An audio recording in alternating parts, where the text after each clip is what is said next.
Depression, घबराहट, बेचैनी, ये शायद हम सब ने कभी न कभी अपने जीवन में महसूस की है। पर क्या वजह है कि इतने एक्सपोजर के बाद भी आज की जनरेशन मेंटल बैटल्स अकेले ही लड़ रही है?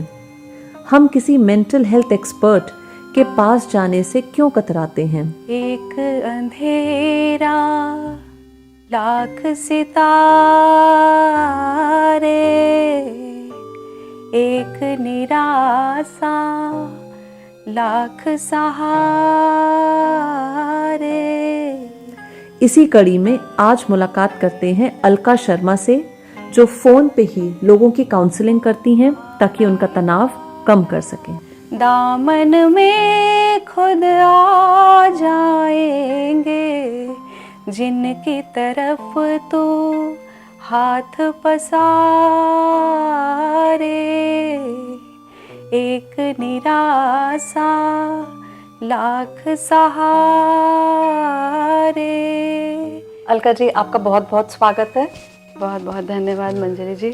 अच्छा, सबसे पहले तो ये जानना चाहूँगी कि ये जो आपने टारगेट रखा है 3000 लोगों को एक साल में उनको आप काउंसिल करेंगे, ये किस लिए आपने ऐसा सोचा? आपके जहन में कैसे ये बात आई? जब मैं कोविड के दौरान मैं जब वी हेयर यू से जुड़ी हुई थी, एक संस्था है जो जिस पे हम लोग काउंसलिंग देते थे, तो जब मुझे कुछ क्लाइंट्स का नंबर दिया गया कि आपको इनसे बात करनी है, वो डिप्रेशन में है, तो मैं उनसे बात करते रही। और बात करने के दौरान जब मुझे सफलता प्राप्त हुई, सफलता इन द सेंस कि जब मुझे लगा कि मेरी बात, मेरे शब्दों से उन पर फर्क पड़ रहा है, उनके जीवन में बदलाव आ रहा है, तब मुझे कहीं ना कहीं जहन में आया कि क्यों ना मैं इसे एक बृहद तौर पे देखूं कि ऐसे कई लोग हैं जो मेरा इंतज़ार कर रहे हैं। तब भी मैं कहीं कन्विंस नहीं हुई थी, पर जब ये बात आ रहा था कि मुझे बड़ा कुछ करना है काउंसलिंग में, तो मुझे सबसे पहले ख्याल आया कि मुझे पीजी की पढ़ाई करनी होगी, उसके बगैर तो ये संभव नहीं है। साइकोलॉजी में, जी हाँ। तो ये एक क्या इंसिडेंट था कि बच्चे आपको देख के हंस रहे थे, ऐसा कुछ आप बता रहे, शेयर कर रहे थे? हाँ, मैं वो बताना चाहूँगी कि जब मैं क्लास में फर्स्ट डे गई थी कॉलेज में, तो लड़कियां आपस में ही बात करके अपने में ही कुछ बात कर रही थी।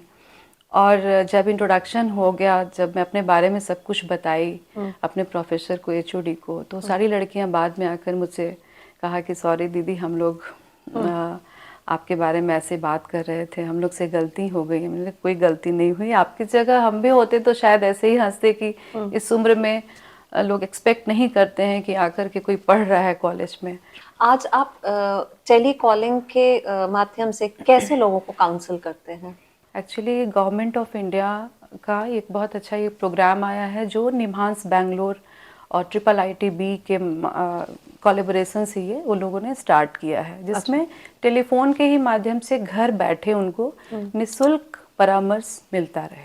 अच्छा। उनको कहीं आने की ज़रूरत भी नहीं है। सपोज जो नहीं आ सकते हैं, जो दूर हैं, या आर्थिक समस्या की वजह से भी बहुत लोग नहीं पहुंच पाते हैं, तो ये बहुत अच्छा एक पहल है, हम कहेंगे सरकार का, कि उन लोगों ने ये स्टार्ट किया कि घर बैठे लोग परामर्श ले सकें। और यही सवाल हम सबको खुद से करनी है एक्चुअली, कि हम क्यों नहीं इस चीज को सामने ला सकते हैं। क्यों सिर्फ दीपिका पादुकोण ही, क्यों नहीं हम? इसमें कौन सी शर्म वाली बात है? जब हम अपने छोटे छोटे फिजिकल प्रॉब्लम्स को, सर्दी है, खांसी है, बुखार है, छोटे चीज़ों को भी हम डॉक्टर्स के पास ले जाते हैं, एड्रेस करते हैं, हमें ये प्रॉब्लम है, तो फिर ये मानसिक बीमारी ऐसी कौन सी चीज़ है कि हम नहीं बता सकते हैं? स्कूल में जैसे फिजिकल एजुकेशन की पढ़ाई हो रही है, वैसे ही क्यों नहीं मेंटल एजुकेशन भी हमारे पाठ्यक्रम में, सिलेबस में आना चाहिए, ताकि बच्चे बहुत छोटे से वो इग्नोर नहीं करें इस चीज़ को। उनको ये बताना चाहिए कि ये कितना कितना अहम चीज़ है।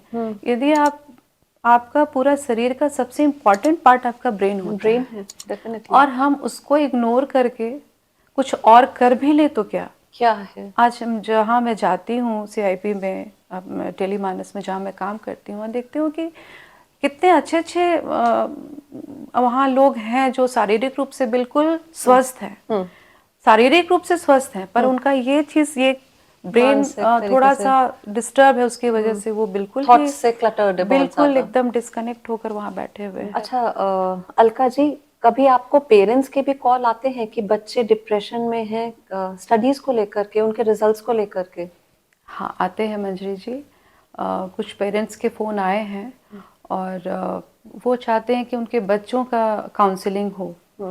पर यहाँ मैं थोड़ा सा पेरेंट्स को भी समझाना चाहती हूँ और समझाती भी हूँ कि पेरेंट्स सोचते हैं कि मेरा बच्चा तनाव में है, पर पेरेंट्स ये सोच नहीं पाते हैं कि इसके पीछे का रीज़न क्या है, क्यों हमारा बच्चा तनाव में जा रहा है, रूट कॉज क्या है। इतने अभी बच्चों पर प्रेशर है, उनके पीयर प्रेशर है, उनका स्कूल का प्रेशर है, फिर आप घर पे भी उनको प्रेशर दे रहे हो, तो बच्चा क्या करेगा। ऐसे में आप कैसे हैंडल करते हैं ऐसी कॉल्स को? ऐसे कॉल्स को मैं पहले तो पेरेंट्स को ही समझाती हूँ और समझाना चाहूँगी भी, क्योंकि हर बच्चे, समझना होगा हर पेरेंट्स को कि हर बच्चे की अपनी क्षमता होती है। तो बच्चा हमारा कितना कर सकता है, ये एनालाइज, ये हर माता पिता जानते हैं अपने बच्चों के कैपेबिलिटीज़ को कि वो क्या कर सकते हैं। तो उनकी क्षमता अनुसार ही, और उन्हें ऐसा घर का वातावरण, माहौल देना चाहिए कि बच्चे एटलीस्ट घर में वो एक माहौल दें कि वो खुश रहे। जिन बच्चों का है एक बना हुआ है कि वही बच्चे अच्छे हैं, ऐसा नहीं है। बहुत एवरेज स्टूडेंट्स बाद में जाकर बहुत अच्छा परफॉर्म करते हैं, बहुत अच्छा परफॉर्म करते हैं। तो मैं तो अपनी बात करूं, मैं बहुत ही एवरेज स्टूडेंट रही हूँ। कभी नहीं सोचा था कि मैं इतना भी कर पाऊंगी।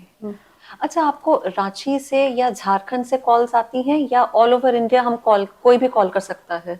ये टोल फ्री अभी तो ये जो टेलीमानस स्टार्ट हुआ है, एक्चुअली ये प्लान है कि 24 स्टेट्स में ये आने वाला है, पर ये चूँकि बहुत अभी 3-4 स्टेट में ही काम कर रहा है, तो अभी जो हमारे पास कॉल्स आते हैं बिहार झारखंड से ही आ रहे हैं। झारखंड से ही ज्यादा आते हैं? हाँ, बिहार झारखंड से ही आते हैं। और हमारा एक छोटा सा नंबर है, टोल फ्री नंबर है 14416। 14416 एक नंबर है जिसपे कोई भी इंसान अपने मानसिक समस्या को फ़ोन करके 24/7 है, कोई भी समय में फ़ोन करके परामर्श ले सकता है। अच्छा, कोई टाइम ड्यूरेशन है कि बस इतनी ही देर बात करेंगे? अभी जो फिलहाल जो चल रहा है 7 AM to 9 PM, पर बहुत जल्दी, मतलब कह सकते हैं कि जनवरी से ये 24/7 होने वाला है। अच्छा। मतलब हर वक्त आपके पास एक काउंसलर, हमारी टीम है पूरी, सिर्फ काउंसलर्स नहीं है, हमारे पास क्लिनिकल साइकोलॉजिस्ट है, हमारे पास डॉक्टर्स हैं, हम लोग काउंसलर्स हैं, तो हमारी पूरी टीम है जो बैठी हुई है आपके लिए। तो इसका लाभ सभी लोग उठाएं, ये आपके माध्यम से मैं बताना चाहूँगी लोगों को। ओके, तो ये आप डिसाइड, मतलब क्या आप लोग का प्रोसीजर क्या है, कैसे डिसाइड करते हैं कि किसको सेकंड लेवल की ज़रूरत है और किसको मेडिकेशन की ज़रूरत है? ये हम लोग ही डिसाइड करते हैं। देखिए, हर काउंसलर का एक लिमिटेशंस है। हम लोग 3 टीयर में काम करते हैं। जैसे फर्स्ट ईयर में काउंसलर्स हैं, सेकेंड ईयर्स में हमारे क्लिनिकल साइकोलॉजिस्ट है जो थेरेपी दे सकते हैं। और उसके बाद जब जहाँ पर मेडिसिन की बात आती है, मेडिकेशन चलने की बात होती है, वहाँ हमारे एक्सपर्ट डॉक्टर्स हैं जो साइकियाट्रिस्ट हैं। अच्छा, वो लोग फिर हैं। तो ये 3 टीयर में हमारा काम होता प्रोसेस। तो आपको ज्यादातर खुद पेशेंट्स कॉल करते हैं या उनके कोई रिलेटिव्स और फ्रेंड्स कॉल करते हैं? मोस्ट ऑफ द टाइम उनके केयर गिवर्स जो उनको देख रहे होते हैं, परिवार वाले फ़ोन करते हैं। और कुछ होते हैं जो खुद पेशेंट, जो जिनको रियलाइजेशन है कि हाँ समथिंग इज गोइंग रॉन्ग, कुछ तो है जो मेरे बिहेवियर में प्रॉब्लम मैं महसूस कर रहा हूँ, तो कुछ पेशेंट भी होते हैं जो डायरेक्ट कॉल करते हैं। हाँ। कोई मेमोरेबल इंसिडेंट आप बताना चाहेंगे तो? हाँ मंजरी जी, एक मेरे पास बहुत ही मेमोरेबल इंसिडेंट है। जो कि इस क्षेत्र में मैं बहुत काम नहीं की थी, पर मेरे पास एक क्लाइंट थी मेरी जिसका मैरिटल लाइफ बहुत डिस्टर्ब हो रखा था। वो दोनों इस स्थिति में आ गए थे कि दोनों बिल्कुल अलग रह रहे थे और सोच लिए थे कि अब साथ में नहीं रहना है। पर मेरे लगातार प्रयास से और उसके तरफ से भी जो प्रयास किया गया, जैसा जैसा मैं बताई वैसा उन्होंने किया, उस प्रयास से आज उसका घर बचा हुआ है। हाँ, वो अपने हस्बैंड, अपने इन लॉज, अपने बेटे के साथ इतनी खुश है। तो मैं बता नहीं सकती हूँ कि मुझे कितनी खुशी मिली है कि मैंने अपने शब्दों से किसी को आज यहाँ है और यहाँ मेरे सबसे यहाँ तक पहुँचता है, तो ये मेरे लिए बहुत मायने रखता है और मैं उसे अपना अचीवमेंट मानती हूँ। अचीवमेंट मानते हैं। जी हाँ। बहुत अच्छा। और उसके बाद से ही मुझे लगा, आत्मविश्वास आया कि नहीं, मैं बहुतों का घर बचा सकती हूँ और ये मेरी जिम्मेवारी भी बनती है। जिम्मेवारी भी बनती है। तो ऑन अ डेली बेसिस आपको कितना कॉल्स आते होंगे अभी ऑन एन एवरेज? अभी फिलहाल जो मैं देख रही हूँ टेलीमानस में, हमारे पास सबकी बात कर ले तो दिन भर में 5-6 कॉल आ जा रहे हैं। अच्छा। हाँ, और मैं जो हैंडल कर पाती हूँ तो मैक्सिमम 2 से 3 कॉल हैंडल कर ले रही हूँ एवरी डे। ओके। तो शुरुआती दौर में ये काफ़ी है मेरे लिए, क्योंकि बच्चे कह लीजिए, हस्बैंड कर लीजिए, बहुत कोऑपरेटिव हैं। कोऑपरेटिव। हाँ, बहुत ज़्यादा कोऑपरेटिव है। अभी मैं शिफ्ट में ड्यूटी कर रही हूँ, कभी सुबह 7 से 2 रहता है, कभी 2 से 9 रह रहा है रात के, कभी 9 से 5 रह रहा है। तो मैं फ्लेक्सिबल हूँ, साथ साथ में मेरे फैमिली वाले मुझसे ज़्यादा फ्लेक्सिबल है एक्सेप्ट करने में कि हाँ नहीं ठीक है, इट्स ओके। राइट। तो ये बहुत मायने रखता है। लेडी ऑडियंस के लिए मंजरी जी, मैं एक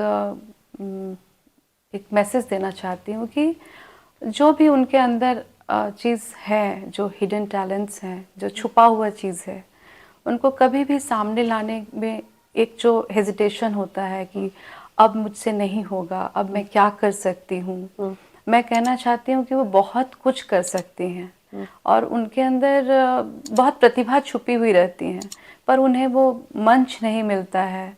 लेकिन मैं कहती हूँ वो मंच मिलेगा नहीं, वो आपको कहीं ना कहीं से लेना पड़ता है कि आप सामने आए, अपनी प्रतिभा को दिखाएं। थैंक यू सो मच, आप हमारे शो पे आए। मंजरी जी, थैंक यू सो मच।